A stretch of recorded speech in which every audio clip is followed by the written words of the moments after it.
পবিত্র কোরআন শরীফের 14 নম্বর সূরা ইব্রাহিমের 46 নম্বর আয়াত থেকে 52 নম্বর আয়াত, অর্থাৎ 52 নম্বর হচ্ছে ইব্রাহিমের সর্বশেষ আয়াত। তাহলে ইব্রাহিমের 46 নম্বর আয়াত থেকে 52 নম্বর আয়াত পর্যন্ত বাংলা অনুবাদ করব, সাথে কিছু আলোচনা থাকতে পারে। চলুন শুরু করি। সূরা ইব্রাহিম আয়াত নম্বর 46। ওরা ভীষণ চক্রান্ত করেছিল, কিন্তু আল্লাহর নিকট ওদের চক্রান্ত রক্ষিত ছিল। ওদের চক্রান্ত এমন ছিল না যাতে পর্বত তুলে যেতে পারে। সূরা ইব্রাহিম আয়াত নম্বর 47। তুমি আল্লাহকে তার রাসূলগণের প্রতি ওয়াদা ভঙ্গকারী মনে করবে না। আল্লাহ পরাক্রমশালী, দ্বন্দ্ববিধায়ক। সূরা ইব্রাহিম আয়াত নম্বর 48। যেদিন এই পৃথিবী পরিবর্তিত হয়ে অন্য পৃথিবী হবে এবং আকাশ এবং মানুষ পরাক্রমশালী আল্লাহর সম্মুখে উপস্থিত হবে, অর্থাৎ সেই কিয়ামতের দিনের কথা বলা হয়েছে, যে কিয়ামতের দিন এই পৃথিবী পরিবর্তন হয়ে যাবে, ভেঙে চুরে আবার নতুন করে গড়া হবে। আপনারা যারা শহরে আছেন, গ্রামে যারা আছে, আপনারা জানেন যে পুরাতন বোতল, তারপরে প্লাস্টিক, রাবার, কাগজ, তাই না, এগুলো সমস্ত কিছু ফেরিওয়ালারা নিয়ে যায়, তাই না, সেটা কারখানায় পাঠিয়ে দেয়। সেগুলো আবার প্লাস্টিক গালাইয়া নতুন করে প্লাস্টিক তৈরি হয়, আর কাগজগুলো দিয়ে মন্ডা তৈরি করে আবার নতুন করে কাগজ তৈরি হয়, তাই না। তো আসলে কোনো কিছুই শেষ হয়ে যায় না। আমরা যা কিছু দেখি আর যেগুলো দেখি না, কোনো কিছুই বিলীন হয় না, হ্যাঁ, শুধুমাত্র আছে পরিবর্তন। তো সেই কথাই আগে চলে আসছে যে সেদিন, এটা হচ্ছে সূরা ইব্রাহিমের 48 নম্বর আয়াত, যেদিন এই পৃথিবী পরিবর্তিত হয়ে অন্য পৃথিবী হবে এবং আকাশ এবং মানুষ পরাক্রমশালী আল্লাহর সম্মুখে উপস্থিত হবে। সেদিন তুমি পাপীদেরকে দেখবে হস্তপদ শৃঙ্খলিত অবস্থা।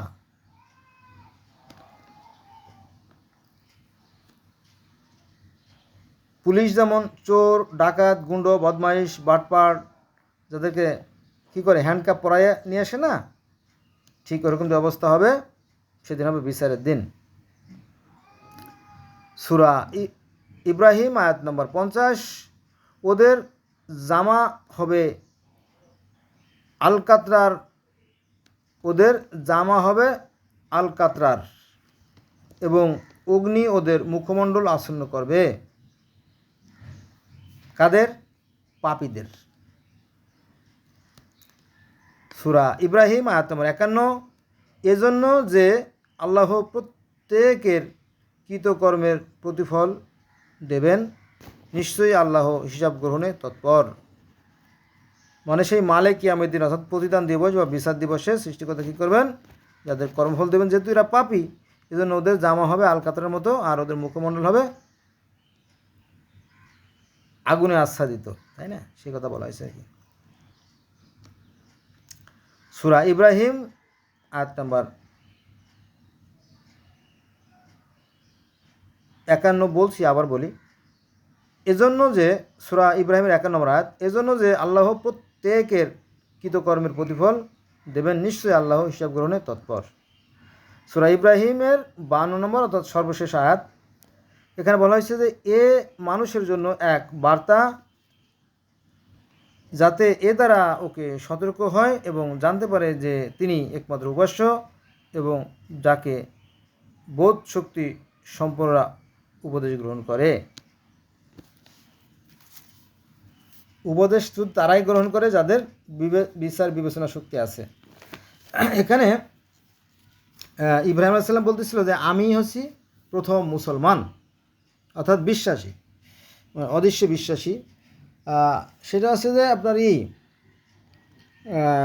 ইব্রাহিম আলাইহিস সালাম এর পিতা নমরুদ, তিনি ছিলেন অগ্নি উপাসক বা মূর্তি পূজারক। তো ভালো কথা, এই ইব্রাহিমের পিতা নমরুদ নিজেকে ঈশ্বর দাবি করে, ভগবান দাবি করে, আমি মারতে পারি, কাটতে পারি, সব কিছু করতে পারি, এরকম। হ্যাঁ, তো এই ইব্রাহিমের সাথে তার পিতার দ্বন্দ্ব বেঁধে যায়, কারণ ইব্রাহিম আলাইহিসসালাম জন্মের পরে 7 বছর নিজ গৃহে ছিলেন। নিজ গৃহে থাকার পরে, এটা হচ্ছে আপনার বর্তমান যে তুরস্ক বা সিরিয়ার একটা অংশ, উর নামক শহর, মেসোপটেমিয়ার উর নামক শহরে ওনার জন্ম। তো জন্মের পরে 7 বছর তিনি নিজ গৃহে ছিলেন। তারপরে শিক্ষা দীক্ষার জন্য উনি শহরে চলে আসেন এবং শহরে তিনি লেখাপড়া শিখেন। ইব্রাহিম আলাইহিস সালাম কিন্তু শিক্ষিত ছিল। তো তিনি দেখলেন যে আমার পিতা তো সুবিধাজনক লোক না। হ্যাঁ, এরপরে যেহেতু পিতা শিক্ষিত, এজন্য পুত্র শিক্ষিত, পুত্র হচ্ছে ইব্রাহিম শিক্ষিত আর পিতা হচ্ছে মূর্খ। তো ছেলের সাথে পিতা দ্বন্দ্ব বেঁধে গেল। তো ছেলে বলল যে, পিতা তুমি তো নিজেকে ঈশ্বর দাবি করো, তুমি নিজেকে ভগবান দাবি করো, তোমার যদি এতই ক্ষমতা থেকে থাকে তাহলে তুমি একটা কাজ করো, এই যে প্রতিদিন যে সূর্য পূর্ব দিক থেকে উদিত হয়, তুমি এই সূর্যটাকে একদিন পশ্চিম দিক থেকে উদয় করে দেখাও। তুমি যদি এটা পারো তাহলে আমি তোমার বশ্যতা স্বীকার করবো, আমি তোমাকে ঈশ্বর বলে মেনে নেব। এই কি বেয়াদব ছেলে, পিতার মান ইজ্জত সব নষ্ট করলি। হ্যাঁ, এই আর কি, এই নিয়ে পিতার সাথে পুত্রের দ্বন্দ্ব। তারপরে এই ইব্রাহিমকে অগ্নিতে নিক্ষেপ করা, আপনারা জানেন তাই না? কুনিয়া না আরুন বারদাউস সালামুন আলা ইব্রাহিম, এই আগুন তুমি ইব্রাহিমের সহনশীল হয়ে যাও। এই কাহিনী কোথায় আছে? এই কাহিনী ইসলাম ধর্মে আছে, ইহুদি ধর্মে আছে, খ্রিস্টান ধর্মে আছে, সব ধর্মে এই ইব্রাহিমকে আগুনে পোড়ানোর কাহিনী আছে। এমনকি সনাতন ধর্মের ও এই অগ্নিতে পোড়ানোর যে কাহিনী আছে, চড়ক পূজা করে ওরা, হিন্দুরা বা সনাতনীরা চড়ক পূজা করে। এই ইব্রাহিম অর্থাৎ প্রহ্লাদ মহাজনকে তার পিতা আগুনে পোড়াইছিল, সেই কাহিনী আছে। কিন্তু এগুলো মানুষ জানে না। জানাটা অবশ্য যদিও খুব কঠিন কাজ, যেহেতু আমি পৃথিবীর বিভিন্ন ধর্মের ছাত্র, আমি বিষয়টা জানি। তো বিষয়টা এরকম তো একটু বলি। স্বর্গের দ্বার রক্ষক ছিল জয় বিজয়, দুই ভাই। এরা একবার পুরোহিতের সাথে ধর্মগুলোর সাথে বেয়াদব করে ফেলে। পরে সৃষ্টিকর্তা কী করলেন? এই দুইজনকে অর্থাৎ জয় ও বিজয়কে মনুষ্যকুলে পাঠালেন মানুষ রূপে। তখন তারা পৃথিবীতে মানুষ রূপে জন্ম নিল। তাদের নাম হলো, নতুন নাম, হিরণ্যক্ষ এবং হিরণ্যকশিপু, দুই ভাই। তো এরা পৃথিবীতে এসে আবার অত্যাচার শুরু করলো, কারণ ওরা তো জানতো ওই যে স্বর্গের দ্বার রক্ষক ছিল, কার কাছে কি বর আছে, ব্রহ্মার কাছে কি বর আছে, বিষ্ণুর কাছে কি বর আছে, শিবের কাছে কি, ওরা বর নিয়ে এসে অমরত্ব লাভ করে। তো অমরত্ব লাভ করার ফলে ওরা পৃথিবীতে অত্যাচারী হয়ে গেল। অত্যাচারী হয়ে গেলে অত্যাচারী তো আল্লাহ পাক পছন্দ করেন না, এ কথা কিন্তু বেদ বাইবেলও আছে। তো অত্যাচারীকে আল্লাহ পছন্দ করে না, তখন সেই অত্যাচারকে দমানোর জন্য তারই ঘরে অর্থাৎ সেই হিরণ্যকশিপুর ঘরে জন্ম নিল একজন প্রহ্লাদ মহাজন। এই প্রহ্লাদ মহাজন আর ইব্রাহিম আলাইহিস সালাম সম্ভবত এক ব্যক্তি হবে আর কি, দেখ, অথবা না হইলেও ঘটনা কিন্তু এক। তো এই ইব্রাহিম আলাইহিস সালাম দিন রাত শুধু হরি হরি বলতো। হরি, হরি শব্দের অর্থ নিরাকার আল্লাহ, নিরাকার সৃষ্টিকর্তা, বোঝা গেছে এটা আর কি। তো এই পিতার সাথে তার দ্বন্দ্ব বেঁধে গেল, এই আমি হচ্ছি স্বয়ং ঈশ্বর, তুই আমার কথা স্মরণ না করে তুই কোথায়কার তোর হরি হরি বলিস? হ্যাঁ, সৃষ্টিকর্তা কোথায় ধরছে সৃষ্টিকর্তা? বললো যে তিনি সর্বোচ্চ বিরাজমান। কে তোর সর্বোচ্চ বিরাজমান? হ্যাঁ, আমার এই যে স্ফটিক, আমার যে সিংহাসন, এখানেও কিন্তু আছে। হ্যাঁ আবা পিতাজি আছে, তিনি এখানেও আছে। তখন সেই নমরুদ, তার তখন রাগ পড়ে নাই, অর্থাৎ হিরণ্যকশিপুর রাগ পড়ে নাই, তখন সে লাথি মারে সেই নরসিংহ বের হয়ে এসে সেই হিরণ্যকশিপুকে হত্যা করে, বধ করে। এরকম কাহিনী আছে সনাতন ধর্মে। এই সনাতন ধর্মে এই কাহিনীগুলোই আবার ইহুদ ধর্মে আছে, খ্রিস্টান ধর্মে আছে, ইসলাম ধর্মে আছে।